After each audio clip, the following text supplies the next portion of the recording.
Hello everyone and welcome आज के हमारे इस वीडियो में। तो आज के हमारे इस वीडियो में हम बात करेंगे पीजो सेंसर के बारे में और सोलेनॉइड सेंसर के बारे में। अब ये जो चीज़ है ये सेंसर नहीं है असल में, लेकिन लोकल मार्केट में सब हम इसे सेंसर ही कहते हैं और फील्ड में सब इसको सेंसर ही कहते हैं। इंजेक्टर का सेंसर, इस तरीके से जो है चलती है बात।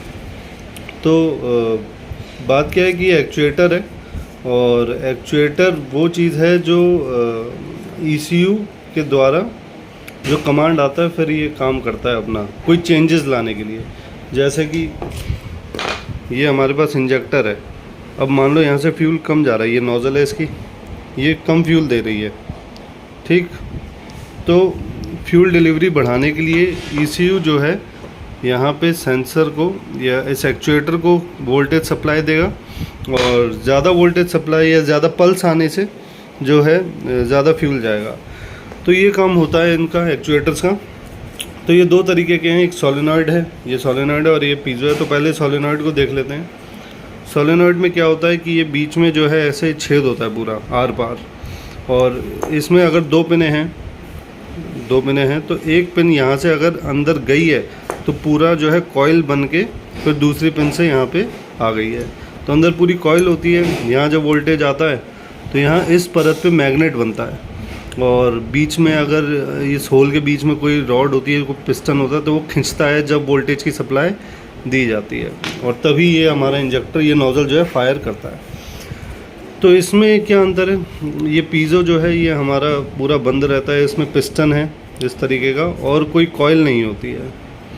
जैसा कि लगता है 90% मेरे हिसाब से सबको ये लगता होगा कि इसमें भी कॉइल है, लेकिन इसमें कोई कॉइल नहीं होती, केवल ये दो तारें होती हैं इस तरीके से। और ये जो दोनों तारें हैं ये यहाँ पे देखिए ये डायोड लगा रहता है। अब ये जो डायोड है इसका फंक्शन ये होता है कि करंट एक तरफ से बहेगा, दूसरी तरफ से करंट जो है वो नहीं बहेगा। तो ये जो दोनों पिने हैं इसकी अलग अलग पोलैरिटी होती है, एक पॉजिटिव होता है और एक नेगेटिव होता है। आप उल्टा कपलर लगा देंगे तो इंजेक्टर जो है फायर नहीं करेगा।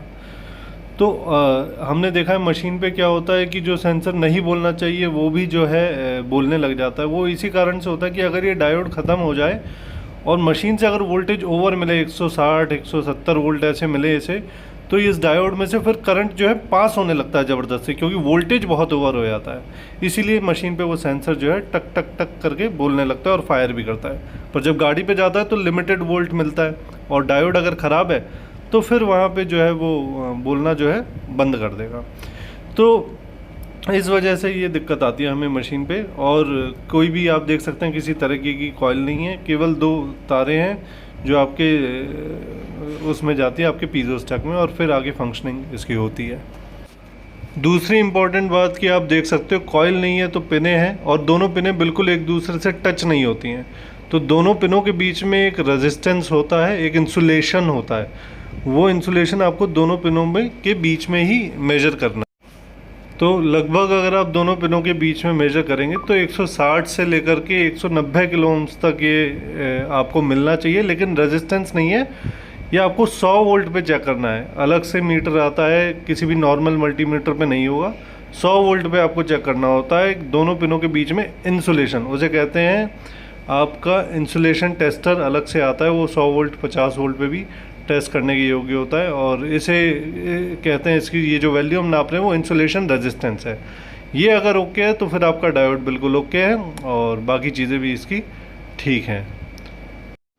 ठीक, तो ये काम कैसे करता है हमारा पीजो एक्चुएटर। पीजो स्टैक होता है, इसमें क्रिस्टल होता है बेसिकली। उसकी प्रॉपर्टी होती है कि जब उसको करंट दिया जाता है तो वो फैलता है इस तरीके से, और जब वो करंट निकल जाएगा तो वो सिकुड़ेगा।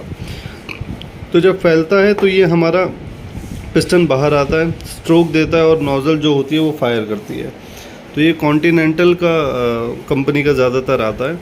अच्छा, इसमें इसको जो है हमने इसकी जगह पर यूज़ करने लगे कई कंपनीज, जैसे आपकी फोक्सवैगन है, उसमें ये भर के मिलेगा आपको। तो इसकी जगह पे इसको यूज़ करने का बेनिफिट क्या है कि ये जो इंजेक्टर्स होते हैं हमारे डीजल के, ये मल्टीपल टाइम फायर करते हैं।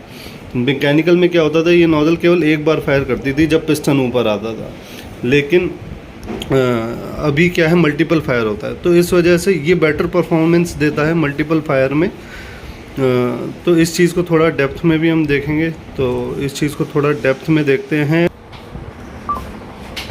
तो अभी हम यहाँ पे देखेंगे, देखो आप, ये हमारे पास हमारा इंजेक्टर है, नोज़ल और पिस्टन ऊपर आ रहा है। ये पहला इंजेक्शन हुआ, ये प्री इंजेक्शन है।